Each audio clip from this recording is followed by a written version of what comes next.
არასრულწლოვანის პროსტიტუციაში ჩაბმა, თუნდაც მისი თანხმობით და ძალდატანების გარეშე დასჯადი გახდება. საკანონმდებლო ცვლილებების პროექტი მთავრობამ სხდომაზე დაამტკიცა. წელს ქალთა საერთაშორისო დღის 8 მარტის თემაა, რომ მოვიდა აქტივისტები ქალთა ცხოვრების შესაცვლელად მოკლემეტრაჟიანი ფილმის შესახებ რამდენიმე წამში. ანა ურუშაძის სადებიუტო ნამუშევარს ნიუ-იორკის თანამედროვე ხელოვნების მუზეუმში აჩვენებენ. ფილმის საერთაშორისო წარმატების შესახებ ქალების ნარატივით მორიგად ვისაუბრებთ.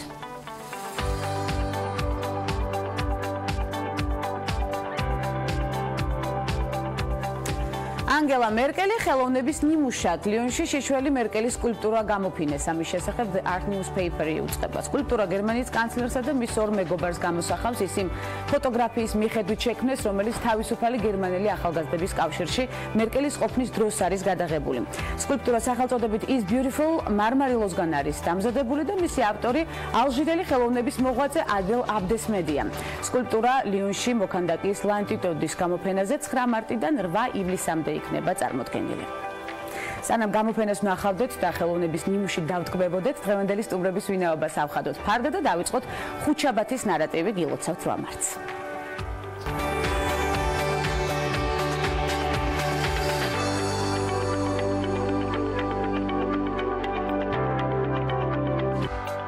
ქალების ნარატივი ქალთა დღეს 8 მარტს და ხუთშაბათის გადაცემაში სტუმრად. თამარ გურჩიანი, ილიას სახელმწიფო უნივერსიტეტის სამართლის სკოლის ადამიანის უფლებათა მიმართულების ხელმძღვანელი, პროფესორი და საქმიან ქალთა გაერთიანების პრეზიდენტი ეკატერინე მაისურაძე. ეს ქალების ნარატივია გვანცალ აღიძესთან ერთად.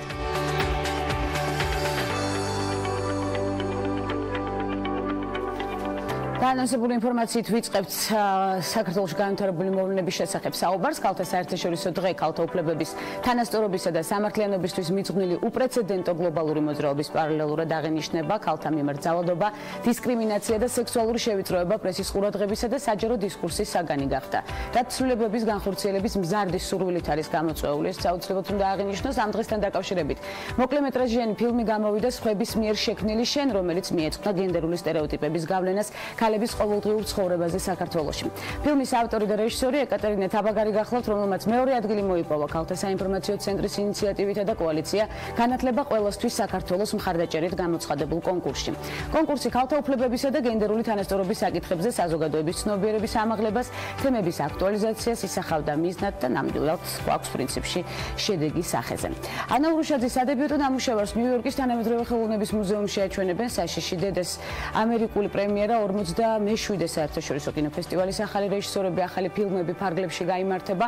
კინოფესტივალი ახალი რეჟისორები, ახალი ფილმები გასული საუკუნის 70-იან წლებში დაარსდა და მისი მიზანია ფესტივალზე მსოფლიოს სხვადასხვა ქვეყნიდან საინტერესო ახალგაზრდა რეჟისორებს მოუყაროს თავი. ჩვენებებს კრიტიკოსები და კინომცოდნეები ესწრებიან. კინოფორუმზე ნაჩვენები იქნება რუსი, იაპონელი, კანადელი, ირანელი, ტაივანელი, არგენტინელი, პორტუგალიელი, ჩამონათვალი ვრცელია ბრაზილიელი, გერმანელი, ასევე ფრანგი, შვეიცარიელი და სხვა ქვეყნების რეჟისორების ნამუშევრები. საშიში დედა 50 წლის ქართველი დედის დიასახლისი მანანას ცხოვრებას აღწერს. ქალი დილემის წინაშე დგას, მას უწევს არჩევანი გააკეთოს ოჯახურ ცხოვრებასა და მწერლობის ნებიან გადაცებას შორის, რომელსაც ის თავის თავში წლების განმავლობაში იკლავდა და რომელშიც თავისი ცხოვრების აზრს პოულობს. დრამაში მთავარ როლს ნატო მურვანიძე ასრულებს, არაერთხის გაგვიხილავს ეს თემა. ფესტივალი New Directors, New Films ნიუ-იორკში 28 მარტიდან 8 აპრილის ჩათვლით გაიმართება და ჩვენ სამამწურავი ინფორმაცია გვექნება ხელთ-ცხადია.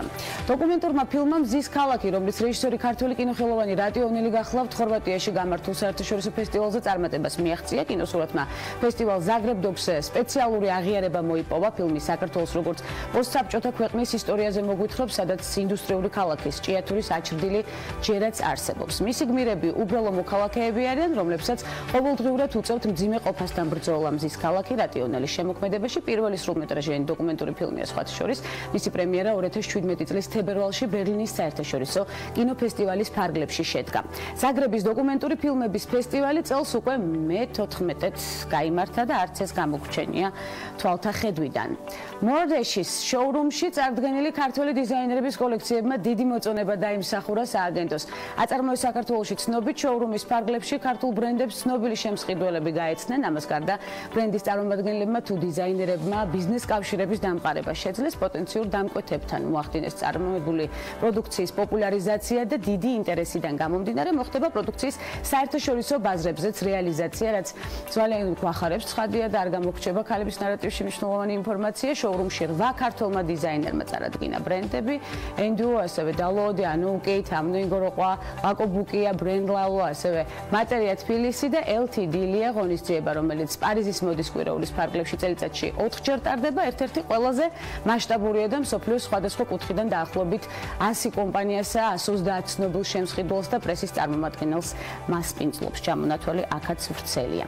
ნათია კუპრაშვილი აღმოსავლეთ პარტნიორობის სამოქალაქო საზოგადოების ფორუმის საქართველოს ეროვნული პლატფორმის თავმჯდომარე გახდა. ჟურნალისტიკის რესურს ცენტრის თავმჯდომარემ ამ პოსტზე ევროპის ფონდის პრეზიდენტი ქეთევან ვაშაკიძე შეცვალა. ინფორმაცია ჟურნალისტიკის რესურს ცენტრი ავრცელებს. კუპრაშვილმა ორგანიზაციის სამომავლო გეგმებსა და სტრატეგიაზე ისაუბრა. მისი თქმით, განსაკუთრებული ყურადღება მოსახლეობის ინფორმირების დონის ამაღლებაზე გაკეთდება. მისი თქმით, საჭიროა საქართველოს მოქალაქეებმა ზუსტად იცოდნენ, რა შესაძლებლობას აძლევს ქვეყანას ევროკავშირთან ასოცირების ხელშეკრულება და დაინგრეს ცრუმითები ევროინტეგრაციის პროცესის შესახებ. ნათია კუპრაშვილი აღმოსავლეთ პარტნიორობის სამოქალაქო საზოგადოების ფორუმის საქართველოს ეროვნული პლატფორმის თავმჯდომარის პოსტს 1 წლის ვადით დაიკავებს. პლატფორმა ევროინტეგრაციის კუთხით მომუშავე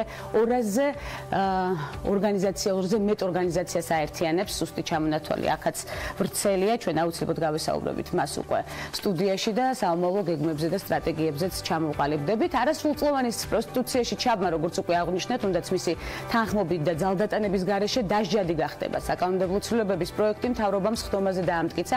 იუსტიციის სამინისტროს ინფორმაციით, ცისხლის სამართლის კოდექსში შედის ახალი მუხლი პროსტიტუციის ხელშეწყობა, რომელიც მოიცავს როგორც პროსტიტუციისთვის ადგილის დათმობას, ისე პირის დაყოლიებას პროსტიტუციაზე, ან სხვა ისეთი არაძალადობრივი ქმედების განხორციელებას, რომელიც ხელს უწყობს პირის მონაწილეობას პროსტიტუციაში. აღნიშნული დანაშაულისთვის პასუხისმგებლობად გათვალისწინებულია ჯარიმა ან თავისუფლების აღკვეთა ვადით 2 წლამდე, ხოლო თუ დანაშაული ჩადენილია დამამძიმებელ გარემოებებში, მათ შორის არასრულწლოვანის მიმართ, პასუხისმგებლობა მძიმდება და ითვალისწინებს თავისუფლების აღკვეთას ვადით 3-დან 6 წლამდე. მორიგი საინტერესო ინფორმაცია ქალთა საერთაშორისო დღესთან დაკავშირებით საქართველოს ვიკიგებ თბილისს მასპინძლობს ღონისძიებას, რომელსაც მთელი მსოფლიო აღნიშნავს და გენდერული უთანასწორობის აღმოფხვრას ემსახურება. სწორედ აქ იმყოფება ამ წუთებში ჩვენი ჟურნალისტი მარიამ ადამია და დეტალურ ინფორმაციას პირდაპირ ეთერში მოგვაწვდის. მარიამ, მოგესალმებით. დილამშვიდობისა გილოცავ შენ და ჩვენს ერთგულ მაყურებელ ქალბატონებსაც 8 მარტს სწორედ ქალთა საერთაშორისო დღეს უერთდება თბილისი პირველად საერთაშორისო ინიციატივას ვიკიგებს, რომელიც გულისხმობს, რომ 50 სხვადასხვა ქვეყნის პარალელურად თბილისში იმართება ვორქშოპი ქალი მომავალი რედაქტორებისათვის ვიკიპედიისთვის. ასევე მინდა გითხრათ, რომ ვიკიპედიის რედაქტორთა უმეტესობა, ან 90% მამაკაცები შეადგენენ, ხოლო ენციკლოპედიაში ქალების შესახებ დაბეჭდილი მასალა 4-ჯერ ნაკლებია მამაკაცების შესახებ შექმნილ მასალებზე და სტატიებზე. სწორედ ამ უთანასწორობის აღმოფხვას ემსახურება საერთაშორისო ინიციატივა ვიკიგებ და ორ მიმართულებაზე აკეთებს აქცენტს: უფრო მეტი რედაქტორი ქალის მოზიდვა და უფრო მეტი მასალის გამოქვეყნება ენციკლოპედიაში. ამ თემაზე სტუმართან ერთად ვისაუბრებთ. პირდაპირ ეთერში უნდა შემოგვერთდეს გაეროს ქალთა წარმომადგენელი და ასევე უშუალოდ ვორქშოპის მონაწილე ნინო ნატროშვილი. დილამშვიდობისა, მადლობა რომ ხართ ჩვენთან ერთად. უშუალოდ კონცეფციაზე და შინაარსზე უფრო მეტი რომ მოგყვათ, რას გულისხმობს ვიკიგებ? მოგესალმებით, მივესალმებით თქვენს ტელემაყურებლებს და ყველას ვილოცავ 8 მარტს ქალთა უფლებების დაცვის საერთაშორისო დღეს. ვიკიგეპი არის შვედეთის საგარეო საქმეთა სამინისტროს და ფონდ ვიკიმედიას ერთობლივი ინიციატივა, რომელიც როგორც აღნიშნეთ უკვე ორ მიმართულებაზე აკეთებს აქცენტს და მთელს მსოფლიოში იმართება ხოლმე სხვადასხვა ტიპის ღონისძიებები ამ ინიციატივასთან დაკავშირებით.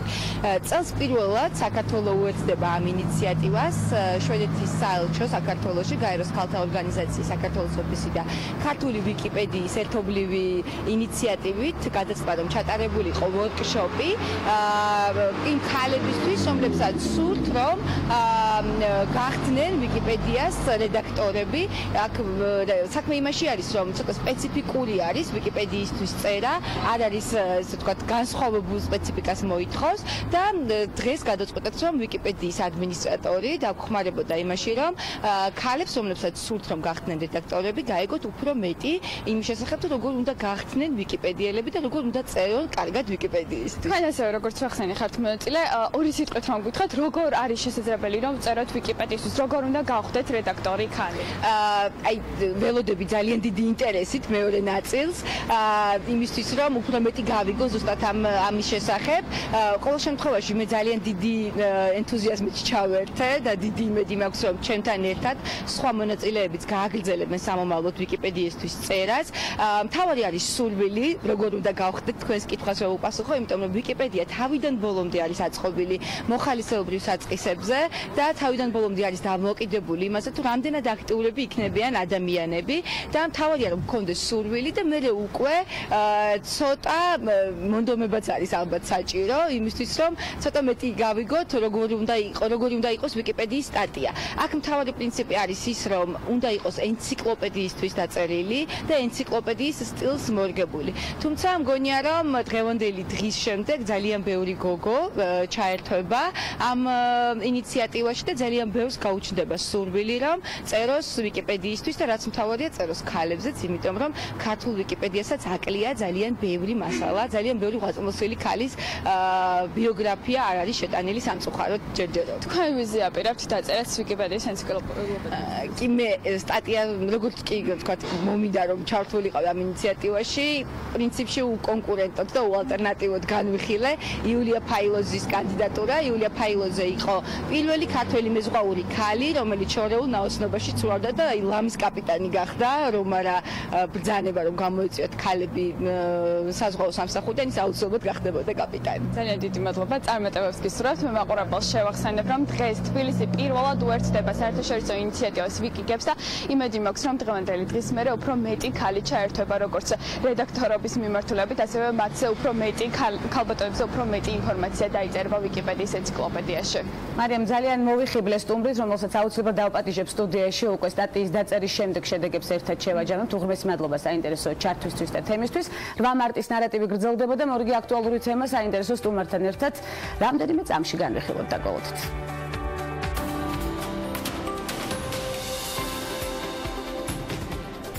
ანდრეა იუანგი კომპანია ეივონის ყოფილი გენერალური დირექტორია. თუმცა ქალის ნიჭი იმდენად დააფასეს, რომ მისთვის სრულიად განსხვავებულ სფეროში მოუწია მუშაობა. 2010 წელს კომპანია ეფლის დირექტორთა საბჭოში მიიწვიეს. ანდრეა ერთადერთი ქალბატონია კომპანიის ხელმძღვანელობაში. იგი ერთ-ერთი გამორჩეული პერსონაა ეფლის ისტორიაში, რომელმაც მოახერხა ყოფილიყო წარმატებული როგორც ეივონში, ასევე ეფლში. 2012 წელს უდიდესი სკანდალი გამოიწვია ანდრეას მეხსამეობის შესახებ გავრცელებულმა ინფორმაციამ, თუმცა ამან ნამდვილად ვერ შეუშალა ხელი ამ ძლიერი ქალბატონის კარიერულ წინსვლას. ანდრეა ეივონში 1994 წელს მივიდა და მარკეტინგის განყოფილებას ჩაუდგა სათავეში. 1999 წელს კი აღმასრულებელი დირექტორი გახდა.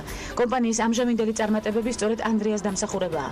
მისი ინიციატივით ფირმაში შეწყდა პროდუქციის გამოცდა ცხოველებზე, რამაც მრავალი კლიენტის კეთილგანწყობა მოიტანა. ანდრეა იუანგი ეფლთან ერთად General Electric-ის დირექტორთა საბჭოების წევრიცაა. ჟურნალ Forbes-ის ბოლო 2011 წლის მარტის რეიტინგში მსოფლიოს 2000 საჯარო კომპანია ეივონი 11.77 $1 საბაზრო კაპიტალიზაციით 812 ადგილზეა. გაყიდვის მოცულობით კი 719-ია მსოფლიოში და 42,000 თანამშრომელი ყავს.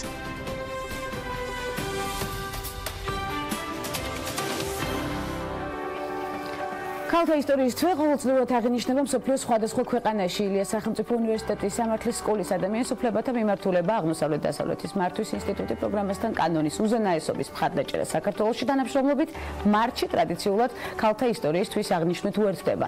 ილიას სახელმწიფო უნივერსიტეტის სამართლის სკოლის ადამიანის უფლებათა მიმართულების ხელმძღვანელი პროფესორი თამარ გურჩიანი დღევანდელი ნარატივის ავტორია. მოგესალმებით. თამარ, უღრმესი მადლობა მობრძანებისთვის. გილოცავთ 8 მარტს. მადლობა თქვენს გილოცავთ და მადლობა მოწვევისთვის. ჩემთვის დიდი პატივია ამ გადაცემაში. ჩვენთვის ძალიან დიდი პატივია თქვენი სტუმრობა და მნიშვნელოვან თემებზე აქცენტების გაკეთება. მე ვფიქრობ, რომ ყოველი დღე უნდა იყოს ქალთა უფლებების დაცვის შესაბამისად ამ დღეს ასე განსაკუთრებით არ გამოვყოფ ხოლმე, მაგრამ იდანიდან რადგანაც მთელი მსოფლიოა ჩართული სწორედ ამ დღის აღსანიშნავად, კიდევ ერთხელ განსაკუთრებით უნდა მოვგილოცოთ. თუმცა ჩვენ გვაქვს მნიშვნელოვანი პროექტზე სასაუბრო ბევრი, საიდან იღებს სათავეს ქალთა ისტორიის თვის აღნიშვნა, ნამდვილად მნიშვნელოვანი პროექტია ჩემი გადმოსახედიდან. საქართველოში რამდენი ხანია რაც აღინიშნება და მსოფლიოში რას ემსახურება. ქალთა ისტორიის თვე უკავშირდება ქალთა საერთაშორისო დღეს 8 მარტს, ანუ დღევანდელ დღეს, რომელიც მე-20 საუკუნის დასაწყისიდან აღინიშნება. შემდეგში ამერიკის შეერთებულ შტატებში გადაწყვიტეს, რომ კვირეული აღენიშნათ და უკვე 78 წლის შემდეგ გადავიდნენ ესე იგი თვის აღნიშვნაზე. მიზეზი რატომაც ამას აღნიშნავდნენ იყო ის, რომ უბრალოდ წარმოეჩინათ ქალთა ისტორიული წვლილი. ქალთა ისტორიული წვლილი, რომელიც განსხვავებით კაცების ისტორიული წვლილისგან უხილავ რჩებოდა ხოლმე გარკვეული მიზეზების გამო. შესაბამისად, ამერიკის შეერთებულ შტატებს შეუერთდა ინგლისი, ავსტრალია, შემდეგ უკვე დანარჩენი მსოფლიო და აი ჩვენც ილიას სახელმწიფო უნივერსიტეტში 2016 წლიდან, მას შემდეგ რაც კანონის უზენაესობის მხარდაჭერის პროგრამა, რაც თქვენ აღნიშნეთ, დაგვეხმარა იმაში, რომ ადამიანის უფლებათა კათედრა დაგვეფუძნებინა, ჩვენ აღნიშნავთ ამ თვეს, ვინაიდან ჩვენი მთავარი ფოკუსი არის პოლიტიკურად და სოციალურად მარგინალიზებული ჯგუფების უფლებების დაცვა და ამაზე აქცენტი ჩვენ საგანმანათლებლო პროგრამებში. რა სახის გარდატეხა მოახდინა ტრადიციულმა ღონისძიებების ციკლმა უკვე შეგვიძლია ვთქვათ, თამარ, შედეგი რომელიც უკვე შეგვიძლია გამოვყოთ ამ ხნის განმავლობაში. მიზანი ძალიან მნიშვნელოვანია. როგორია შედეგი? შედეგი მინდა აღნიშნო, რომ საკმაოდ სერიოზული გვაქვს უკვე, იმიტომ რომ რამდენიმე ათწლეულის წინ იუდული პროფესია თუ მთლიანად დომინირებული იყო კაცებით, დღეს ახლა ასე არ არის. მაგალითად მოსამართლეთა უმრავლესობა არის ქალი მოგეხსენებათ. აგრეთვე თუ კი დაუშვათ მიიჩნეოდა რამდენიმე წლის წინ ჯერ კიდევ იუდული პროფესიის წარმომადგენლებს შორის, რომ მაგალითად ქალების მიმართ ძალადობა იყო ოჯახური საქმე და ეს არ იყო სახელმწიფო საქმე, ეს ფუნდამენტურად შეიცვალა ეს მიდგომა. ქალებმა ხმამაღლა დაიწყეს საუბარი ოჯახურ ძალადობაზე და მათ შორის უშუალოდ ამ პროფესიაში თუ კი ადრე იყო უფრო ასე თქვათ პოპულარული ის პოზიცია, რომ კანონმდებლობა უნდა ყოფილიყო გენდერულად ნეიტრალური და უგზნობი, იმიტომ რომ ის თანაბრად ეხებოდა ქალსაც და კაცსაც. ახლა უკვე უფრო მეტმა ადამიანმა დაიჯერა ის, რომ ქალებს და კაცებს რადგან განსხვავებული გამოცდილებები აქვთ, განსხვავებული საჭიროებებიც აქვთ და შესაბამისად კანონმდებლობა ამ საჭიროებებს უნდა მოეხსენებდეს. აუცილებლად. წლევანდელი ღონისძიება და საჯარო ლექციები სხვადასხვა დღეს ძალიან მნიშვნელოვანი მე ჩამონათვალებ ნახე, თუმცა ხელმძღვანელი პირისგან უფრო საინტერესო იქნება მოსმენა, ვინ იღებს მონაწილეობას და ვინ არიან გმირები მთავარი თემებისა, რომელიც ძალიან ასევე საინტერესო თემებს ეხება. თითოეულ დღეს 19 მარტის თემა მომეწონა განსაკუთრებით საჯარო ლექციების სახით და სხვადასხვა მნიშვნელოვანი აქცენტებით. პირველ რიგში გმირები არიან ჩვენი სტუდენტები, რომლებიც უძღვებიან ზოგ შემთხვევაში ამ ღონისძიებებს, მაგალითად ჩვენმა სტუდენტებმა დააფუძნეს ადამიანის უფლებათა კინოკლუბი და მათ აქვთ ფილმის სუფრაჟისტები ჩვენება, რომელიც ქალთა საარჩევნო უფლებებისთვის ბრძოლას ეხება. ჩვენ გვყავს იუსტიციის უმაღლესი საბჭოს წევრი ანადოლიძე სტუმრად, რომელიც ისაუბრებს იმაზე, თუ რა გავლენა აქვს მოსამართლეთა სქესს, მაგალითად სამართალწარმოებაზე, შეიძლება თუ არა გავლენა ქონდეს, კოლეგები ამტკიცებს, რომ აქვს ნამდვილად. აგრეთვე ჩვენ გვყავს სტუმრები ახალგაზრდა იურისტთა ასოციაციიდან, შინაგან განსაკუთრებულ სამინისტროდან, ოჯახში ძალადობის მსხვერპლთა კრიზისული ცენტრიდან და ასევე ჩვენი სტუდენტი მოგეხსენებათ დიაგო შხეთელიანი, რომელიც არის გახმაურებული ოჯახში ძალადობის საქმის ერთ-ერთი მონაწილე სამწუხაროდ, ისიც გვეყოლება სტუმრად, სწორედ გენდერული ნიშნის ძალადობის საკითხზე სასაუბროდ. აგრეთვე გვეყოლება სტატისტიკის ეროვნული სამსახურიდან სტუმარი და ჩვენ მაგისტრანტებთან ერთად იმსჯელებს იმაზე, იმ მნიშვნელოვან პრობლემაზე, რაც არის მაგალითად თანაბარ ანაზღაურებასთან დაკავშირებით საქართველოში. ყველა მნიშვნელოვან პრობლემას ეხებით, რომელიც მოსაფხრელია და დარწმუნებული ვარ, მნიშვნელოვან წვლილს შეიტანს კონკრეტული ღონისძიება, რომელიც არის წელს დაგეგმილი. იქნება თუ არა ეს კიდევ ტრადიციული, როგორც ვიცი, 2016 წლიდან დაიწყეთ თქვენ აღნიშნვა სწორედ ამ ღონისძიების და შეუერთდით ქალთა სწორედ აი მოძრაობას მთელი თვის განმავლობაში. ეს არ ეხება მხოლოდ ერთ ღონისძიებას, ეს არის ციკლი მთელი თვის განმავლობაში. კიდევ ერთხელ უნდა აღვნიშნო, ძალიან მნიშვნელოვანი აქცენტებით. იქნება თუ არა ველით თუ არა მომდევნო წელსაც იგივე ღონისძიება. ეს ჩვენთვის არის ძალიან მნიშვნელოვანი და ღირებული ტრადიცია, იმიტომ რომ ილიას სახელმწიფო უნივერსიტეტი მოგეხსენებათ არის საჯარო ინსტიტუცია და საჯარო ინსტიტუციის მთავარი ნიშანი არის სწორედ ის, რომ ის უნდა იყოს ხელმისაწვდომი და ასევე მრავალფეროვანი. ილიას უნივერსიტეტი ასახავს პრინციპში ამ მრავალფეროვნებას, რაც ზოგადად არის ქვეყანაში ეთნიკური, რელიგიური განკუთვნილების თუ სხვადასხვა ნიშნით და ამას ჩვენ ძალიან ვაფასებთ, მაგრამ ყველაზე მთავარი მაინც ჩემთვის ის არის, რომ ილიას სახელმწიფო უნივერსიტეტის სტუდენტებისთვის არის უსაფრთხო სივრცე და უსაფრთხო სივრცე არის ქალებისთვისაც და ამიტომ ამ მარტისთვის ღონისძიებებით ჩვენ ვცდილობთ, რომ ჩვენი უნივერსიტეტის სტუდენტებს ქალი როლური მოდელებიც ვაჩვენოთ და ჩვენ ამიტომ ძალიან მადლიერი ვართ თითოეული ჩვენი სტუმრის სახელმწიფო სექტორიდან თუ კერძო სექტორიდან, რომლებიც მოდიან და მუშაობენ ჩართულობა ნამდვილად მაღალია. გეთანხმებით, თამარ. ასოცირებული პროფესორი ხართ, თქვენთვის დადებითი სტუდენტებთან ურთიერთობისას ძალიან ბევრია დარწმუნებული ვარ. როგორი მოაზროვნეები გვეზრდება მომავლისთვის ილიას უნივერსიტეტის მაგალითზე? მე ძალიან ვამაყობ ჩვენი სტუდენტებით. მე დიდად არ მეყვარს მაგალითად ჩერი, მაგრამ მან თქვა 9 წლის ასაკში სკოლაში რაღაცა ჯილდო რო გადასცეს, რომ კი არ გამიმართლა დავიმსახურეო. და ჩვენ გვყავს სტუდენტები, რომლებსაც არც უმართლებთ და არც უბრალოდ ჩვენ ვართ ორიენტირებული არა იმ სტუდენტებზე, რომლებსაც გაუმართლათ, ანუ იყვნენ ძალიან პრივილეგირებულები. და არც იმ სტუდენტებზე ვართ ორიენტირებულები, რომლებიც არიან განსაკუთრებულები, იმიტომ რომ განსაკუთრებულები ისედაც აღწევენ წარმატებას. შესაბამისად, ჩვენ ვცდილობთ, რომ სწორედ იმ ქალი სტუდენტებისთვის გახდეს ილიას უნივერსიტეტი უსაფრთხო სივრცე და წარმატების და ასევე კარიერული განვითარების ადგილი, რომლებიც არიან სადღაც შუაში. სადღაც შუაში, თუმცა წარმატება მოდის, არ ვიცით როდის, სად არის დამალული, ეს არის, რა თქმა უნდა, დამოკიდებული იმაზე, თუ რამდენად გიყვარს საკუთარი საქმე, რამდენად იღწვი წარმატებისკენ. წარმატება თვითონ სიტყვა პირობითია და მე თანხმობიც. თამარ სხვადასხვა მიმართულებით შეგვიძლია აღვიქვათ წარმატება. ილიას სახელმწიფო უნივერსიტეტის სამართლის სკოლის ადამიანის უფლებათა მიმართულება უნდა განვიხილოთ თქვენთან ერთად, ძალიან საინტერესო ნიშა აქვს სწორედ. ძირითადად რა პროექტებითაა დაკავებული და რას ემსახურება ხელმძღვანელის მიერ დახასიათებული მიმართულება? ჩვენ აქამდე გავაკეთეთ ის, რომ სამაგისტრო პროგრამაში გავაკეთეთ ადამიანის უფლებათა კურსის ინტეგრირება, ადამიანის უფლებათა კურსის, რომლის მთავარი აქცენტიც იყო სწორედ პოლიტიკურად და სოციალურად მარგინალიზებული ჯგუფების უფლებები. შესაბამისად, შეზღუდული შესაძლებლობის მქონე ადამიანთა უფლებები, LGBT ადამიანების უფლებები, ქალთა უფლებები, ზოგადად დისკრიმინაციის თემა არის ჩვენი მთავარი საკითხი, ესე ვთქვათ. ადამიანის უფლებათა მიმართულების ჩამოყალიბების შემდეგ ჩვენ გადავწყვიტეთ უკვე, რომ ჩამოვგვეყალიბებინა ადამიანის უფლებათა და კონსტიტუციური სამართლის კლინიკა. ანუ ახლა უკვე არა მხოლოდ სასწავლო პროგრამის ინტეგრირება გავაკეთეთ სამაგისტრო პროგრამაში, არამედ გვინდა ასევე პრაქტიკული უნარჩვევებიც მივცეთ სტუდენტებს და ესე იგი უშუალოდ იმუშაონ მათ სხვადასხვა საქმეზე, შეადგინონ სამართლებრივი დოკუმენტები, სასამართლოში წარმომადგენლობა განახორციელონ, დაეხმარონ დაზარალებულებს, დისკრიმინაციის მსხვერპლებს და ასე შემდეგ. და ქალთა საკითხი არის ერთ-ერთი ყველაზე მთავარი მიმართულება ამ ადამიანის უფლებათა ამ კათედრის, იმიტომ რომ იცით როგორი მდგომარეობა აქვს ქვეყანაში ზოგადად ძალადობის ქალთა მიმართ ძალადობის თვალსაზრისით. ყოველდღე ამაზე ვსაუბრობთ. კი, ყოველდღე ამაზე ვსაუბრობთ პრაქტიკულად, ასევე სერიოზული პრობლემები არის ქალების დაწინაურებასთან დაკავშირებით და შესაბამისად საზღაურებასთან დაკავშირებით.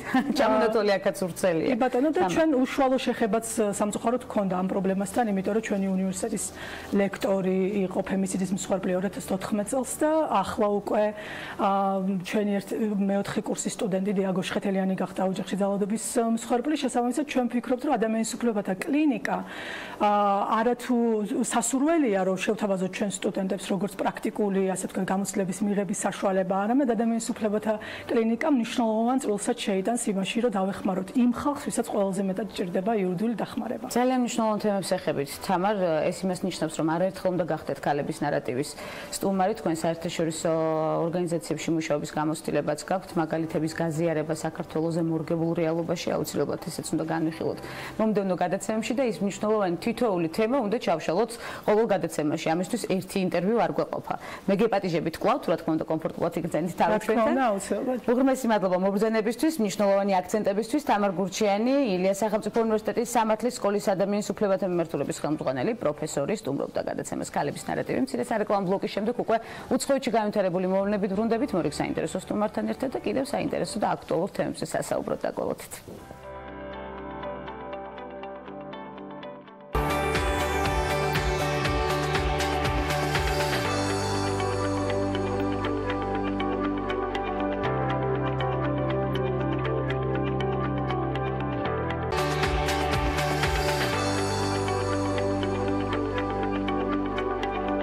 საერთაშორისო განვითარებული მოვლენებით დავბრუნდით ეთერში. საფრანგეთის სქესობრივი კავშირი 15 წლამდე ბავშვებთან გაუპატიურებად ჩაითვლება. საფრანგეთის მთავრობა გეგმავს კანონმდებლობაში ცვლილების შეტანას, რომლის მიხედვითაც 15 წლამდე ასაკის ბავშვებთან სქესობრივი კავშირის დამყარება გაუპატიურებად ჩაითვლება. საფრანგეთის თანასწორობის საკითხებში სახელმწიფო მდივანი მარლენ შიაპას განცხადებით მთავრობამ განიხილა იმ ასაკის ზღვარი, რომლის ქვევითაც სქესობრივი კავშირი ავტომატურად სერიოზულ დანაშაულად ჩაითვლება. მოქმედი კანონმდებლობის თანახმად, თუ არ არის დადასტურებული სქესობრივი კავშირის დამყარების იძულება და სასამართლოში თავდამსხმელის ბრალი ვერ დამტკიცდა, ეს ქმედება შეიძლება ჩაითვალოს მხოლოდ პედოფილიის შემთხვევად, რომელიც ისჯება 5 წლით თავისუფლების აღკვეთით და ჯარიმით 75,000 ევროს ოდენობით. ამავდროულად 15 წლამდე ასაკის ბავშვის გაუპატიურებისთვის სასჯელის სახედ დაწესებულია 20 წლის ვადით თავისუფლების აღკვეთა. სქესობრივი კავშირის თანხმობის ასაკობრივ ზღვარს მთავრობა მომავალ კვირას დაამტკიცებს და ჩვენს გვექნება ამომწურავი ინფორმაცია ცხადია. სავაჭრო ომიდან გამარჯვებული ვერავინ გამოვა, განაცხადა საერთაშორისო სავალუტო ფონდის ხელმძღვანელმა კრისტინ ლაგარდმა. საერთაშორისო სავალუტო ფონდის ხელმძღვანელის თქმით, მას რჩება შთაბეჭდილება, რომ ამერიკის შეერთებული შტატების პრეზიდენტის ადმინისტრაციას საპასუხო ზომების რისკზე კარგად არ უფიქრია. ამერიკის შეერთებული შტატების პრეზიდენტი დონალდ ტრამპი ამერიკაში იმპორტირებულ ფოლადზე 25%, ხოლო ალუმინზე 10% გადასახადების დაწესებას გეგმავს. Penguin Random House-მა და პოპულარულმა ბრიტანულმა წიგნების საცალო ქსელმა Waterstones ლონდონში წიგნების მაღაზია სახელწოდებით Pop-up გახსნეს, სადაც მხოლოდ ქალი მწერლების წიგნები იყიდება. გახსნა ქალთა საერთაშორისო დღესთან ახლოს დაემთხვა, კომპანიებს იმედი აქვთ, რომ ისინი ისეთ სივრცე შექმნიან, სადაც ქალთა ხმები გაძლიერდება. მყიდველს შეიძლება მისთვის სასურველი წიგნის შეძენა და ოჯახური ძალადობის წინააღმდეგ მებრძოლი ორგანიზაციისთვის დახმარების გაწევაც ამავდროულად.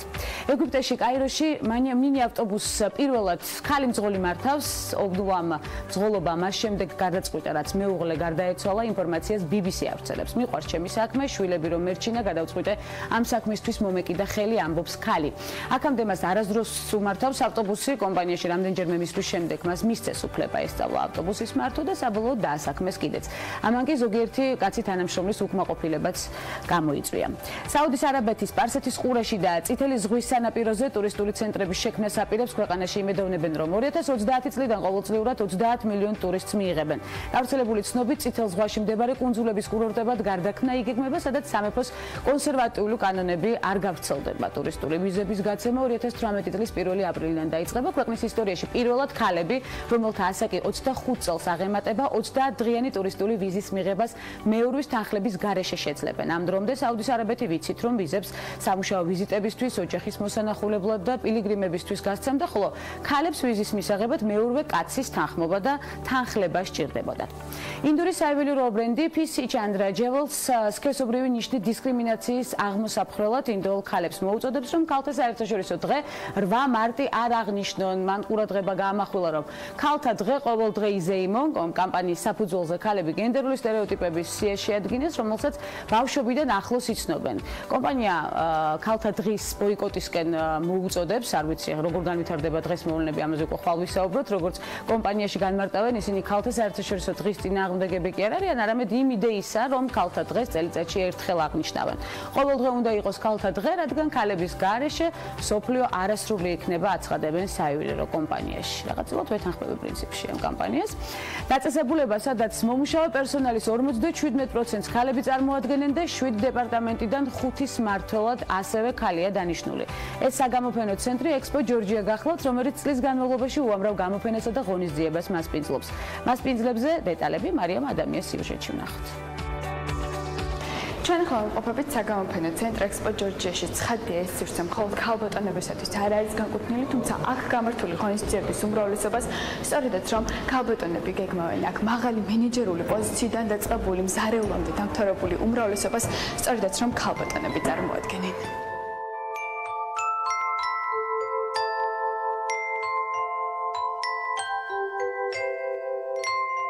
დღეს მდგომარეობით კომპანიის 7 წევრიდან ტოპ მენეჯმენტის 5 ქალია და მთლიან რიცხოვნობაში 70%-ს აღემატება ქალბატონების რაოდენობა ექსპო ჯორჯიაში.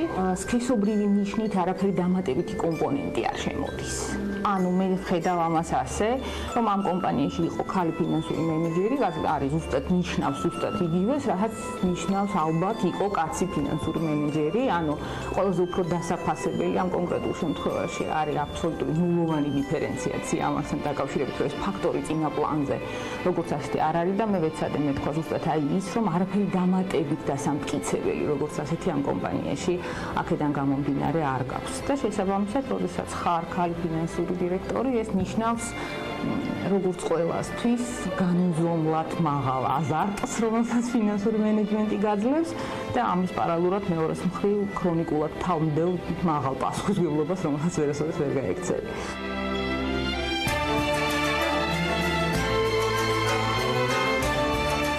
ძალიან გამონაკლისი შეიძლება არ ვარ სხვა ქართული კომპანიებისგან, მაგრამ ჩვენს კომპანიებშიც ქალთა რაოდენობა, ქალი მომუშავე თანამშრომლების რაოდენობა გაცილებით ბევრია. ალბათ გამიჭირდება გითხრათ სასიხარულოდ თუ საუბედუროდ არის ესე, მაგრამ ესე აეწყო რომ შესაბამისად ძირითადად უფრო მაინც ვართ ქალთა კოლექტივი. გამიჭირდება ალბათ გითხრათ რომ ეს განაპირობა რაღაცა ტიპის საქმიანობა, მან სპეციფიკამ. ალბათ ყველა საქმიანობას და ყველა ტიპის სამსახურს აქვს თავისი სპეციფიკა, რომელიც განპირობებულია შეიძლება იმ ადამიანების თვისებებით, რომელიც აუცილებელია ამა თუ იმ საქმისთვის. თუმცა ჩვენ შემთხვევაში ვერ ვიტყოდი, რომ ეს მხოლოდ ქალბატონების საქმიანობაა, მაგრამ რეალობა ესეთი გვაქვს, რომ უფრო მეტი დასაქმებული ყავს ქალბატონები.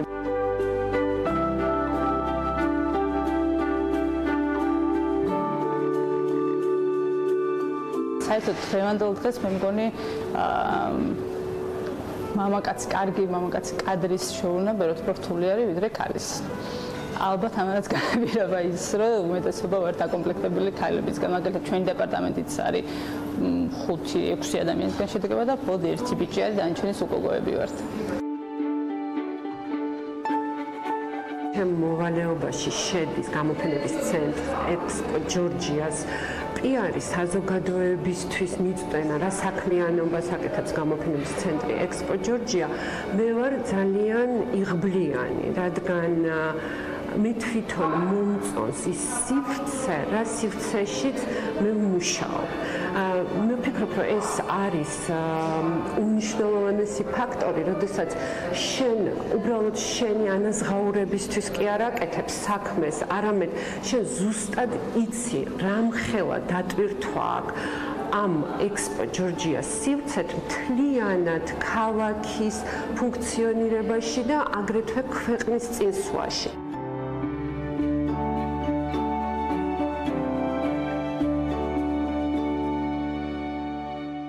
რთული არის ზოგადად, მაინც ქალს ცოტა ნაკლებად უსმენენ. როცა შენიშვნას აძლევ, ცოტა ქალის მხრიდან შენიშვნის მიღება რაღაცა წინაღობა გვხვდება, მაგრამ ნუ რა თქმა უნდა, როცა მმართველი ხარ, შენ ამასაც სწავლობ ხალხთან ურთიერთობას და შესაბამისად ისე მიაწვდი იმ შენიშვნას, რომ ისაღებიც იყოს და მეორედ რო აღარ გამეორდეს, ასე ვთქვათ. კი, რთული გარდა იმისა, რომ უნდა მართო, უნდა იყოს კომუნიკაბელური, უნდა იყოს შენი საქმის პროფესიონალი, იმიტომ რომ თუ შენ მაგალითი არ მიეცი, როგორ უნდა ვიყოთ კონკრეტულად სამზარეულოში, მაშინ ну, როგორ ავტორიტეტი უნდა იყოს, აუცილებლად.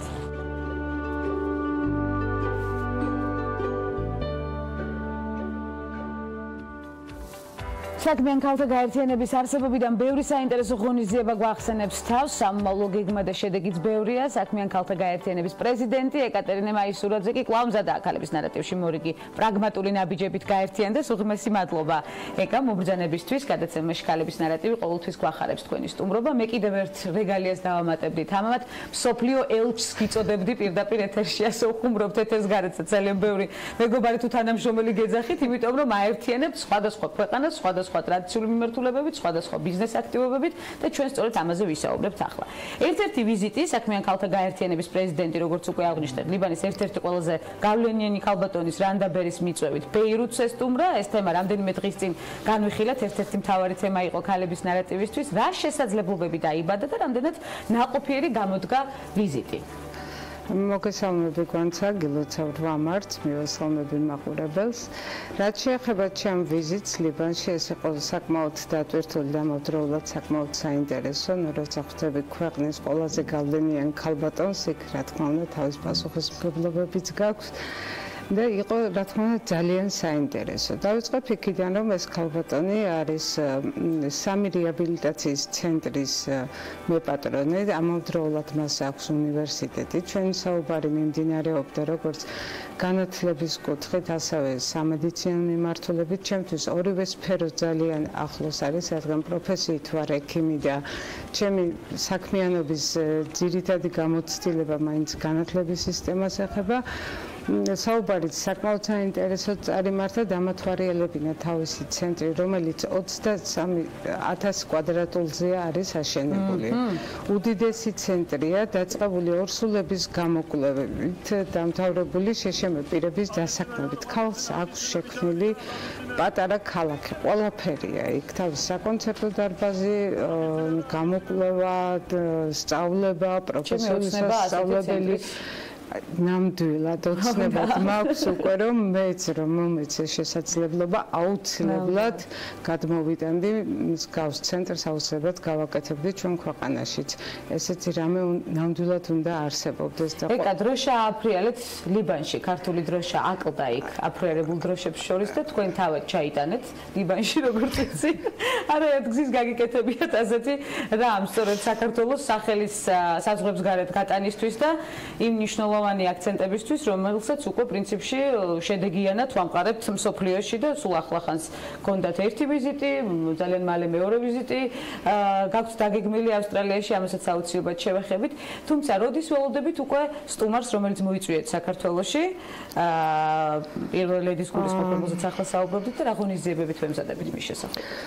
ქალბატონი რანდა ბერი მოვიწვია გლობალურ ბიზნეს ფორუმზე, რომელიც დაგეგმილია 5-6 ოქტომბერს საქართველოში. დამკვირდა რომ აუცილებლად ესტუმრება საქართველოს დაინტერესდა საქართველოს პოტენციალის შესახებ, რაზეც საკმაოდ ხანგრძლივად ვისაუბრეთ. გამოხატა ინტერესი და დამკვირდა რომ აუცილებლად ჩამოვა. ლიბანის მხრიდან რაიმე კონკრეტული ინტერესები ხომ არ გამოიხატა საქართველოსთან მიმართებაში, საქმეებზე ორიენტირება. თუ შეგვიძლია უკვე დავაანონსოთ, თუ არ შეგვიძლია, მაინც ექსკლუზივი მემექნება ამაში აბსოლუტურად დაწუნებული ვარ. მომავალში პირდები და ამ ეტაპზე თავს შევიკავებ. პირველმა ლედიმ საპატიო სტუმრის მედალიც გადმოგცათ. დიახ, ძალიან ესიამუნა ვესტუმრე ძალიან მართლა ძალიან სასიამოვნოდ წარიმართა ჩვენი საუბარი.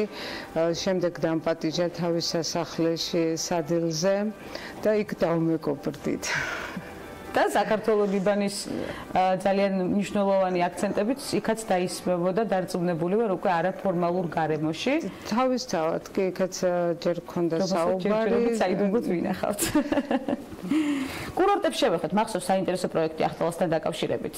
ეკა, როგორ ვითარდება ეს პროექტი და არის თუ არა რაიმე საომავლო გეგმა ამ მიმართულებით? იმიტომ რომ საკმაოდ საინტერესო პროექტი იყო და აღარ მსმენია მას შემდეგ არაფერი მას.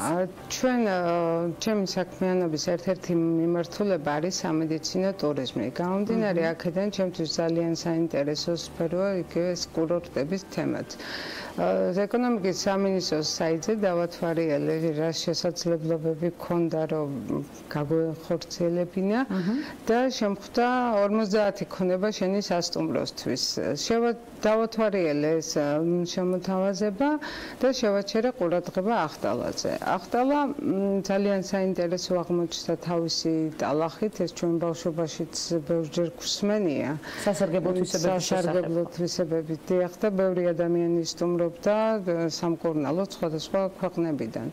გადავწყვიტე რომ გამეკეთებინა ბიზნეს გეგმა, გავაკეთე რენდერები, ფაქტიურად ჩემი მხრიდან რაც შემეძლო ყველაფერი გაკეთებული მაქვს და ახლა ვეძებთ პარტნიორებს, ინვესტორებს, რომლებიც ჩამოვლენ და დაგვეხმარებიან ამ რეაბილიტაციის ცენტრის აღდგენაში. კურორტის აღდგენაში. 7 მილიონი დოლარიანი ინვესტიცია ესეთ გათვალა ჩემო ბიზნეს გეგმა. მე დარწმუნებული ვარ ძალიან მალე შედეგიანი გახდება სწორედ ის გეგმა რომელიც დასახეთ როგორც ნებისმიერი გეგმა რომელსაც სახავთ და ყოველთვის შედეგზე ხართ ორიენტირებული ასე რომ ახალსაც მოვიკითხავ ძალიან მალე შემდეგი ვიზიტისას ქალების ნარატივში როგორია სამოვალ გეგმები საქმიან ქალთა გაერთიანებისთვის ვიცი რომ არ ჩერდებით და სულ სიახლეზე ხართ ორიენტირებული მომდევნო ვიზიტზეც ვისაუბროთ ავსტრალიაში საქმიან ქალთა გაერთიანებამ ხელი მოაწერა BPW არის ასეთი ორგანიზაცია საქმიანი პროფესიონალი ქალების გაერთიანება რომლების წარმომადგენლობა არის 90 ქვეყანაში და უკვე მიემატა საქართველოს 91 არის უკვე საქართველო. ჩვენ ქალბატონებს მიეცემათ შესაძლებლობა რომ თავიანთი საქმიანობა, თავიანთი სანაცნობო წრე კავშირები გაზარდონ გაწევრიანების შემთხვევაში. Ყველა გარდამირქმევია თქვენთვის არა მხოლოდ მე მსოფლიო ელჩი. ვაერთიანებთ სამყაროს საქმიანი ქალებით, ეს არის სწორედ შედეგზე ორიენტირება და წარმატება ჩვენი ქვეყნის სხვა ქვეყნებში და სხვა ქვეყნების ინტეგრირება ჩვენს ქვეყანაში, კომუნიკაციები არის სწორედ ის მთავარი და მნიშვნელოვანი ღირებულება, როდესაც საქმეზე ხარ ორიენტირებული, ამაზეც აბსოლუტურად დამეთანხმებით დარწმუნებული ვარ. ვამარტის განსაკუთრებულობა თქვენთვის როგორ ხვდებით დღევანდელ დღეს? დღევანდელ დღეს მყავს სტუმარი, ასევე ქალბატონი, საქმიანი ქალბატონი ყაზახეთიდან და მიმყავს ბათუმში. ბათუმში ახლა ტარდება დიდი ფორუმი, თუ ჩავასწრებთ აუცილებლად დაისწრებით ფორუმს, თუ არა და მაშინ სალაპარაკო მაინც ბევრია, ძალიან ბევრი გეგმაა, რომელსაც აუცილებლად განვიხილავთ ქალების ნარატივში. მე ყოველთვის მახარებს თქვენი სტუმრობა, იმდენად პოზიტიური და საინტერესო ინფორმაცია მოგაქვთ და ყოველდღიურად ხართ სწორედ ამაზე ორიენტირებული. ავსტრალიაში ფორუმის შესახებ უკვე მომდევნო ვიზიტისას ვისაუბრებთ, რომ ჩამობრძანდებით ავსტრალიიდან აპრილში იმართება ეს დიდი ფორუმი. 1500 ქალბატონი სხვადასხვა ქვეყნებიდან. მე მსგავს ფორუმზე ვიყავი შარშანი იაპონიაში. ჩვენ ვართ საქმიან ქალთა გაერთიანება არის საერთაშორისო პარტნიორი აი ამ ფორუმის. ძალიან მახარებს თქვენი პარტნიორობა, ძალიან მახარებს თქვენი აფრიალებული ალამი სხვადასხვა ქვეყანაში. სწორედ იმ დროშაზე ვსაუბრობ, რომელიც ლიბანში აფრიალეთ ახლახანს, დარწმუნებული ვარ, დროშით კიდევ სხვა ბევრ უამრავ ქვეყანაში ჩახვალთ და ჩვენს მნიშვნელოვან ღირებულებებს გააცნობთ საზოგადოებას. მადლობა მობრძანებისთვის, საქმიან ქალთა გაერთიანების პრეზიდენტი ეკატერინე მაისურაძე სტუმრობდა გადაცემას ქალების ნარატივი, როგორც ყოველთვის მნიშვნელოვანი აქცენტებით, წარმატებაზე ორიენტირებით და იმ პოზიტიური აურით, რომელიც დაგვიტევა დღეს სტუდიაში და არა მხოლოდ სტუდიაში, სტუდიის გარეთაც წარმატებები უსურვოთ მას. ასეთი იყო დღევანდელი ნარატივი, ხვდებით ერთმანეთს ხვალ ზუსტად 11 საათზე მორიგი აქტუალური თემებით და მნიშვნელოვანი აქცენტებით. დღევანდელი დღე აუცილებლად უნდა იყოს გამორჩეულად წარმატებული. დროებით.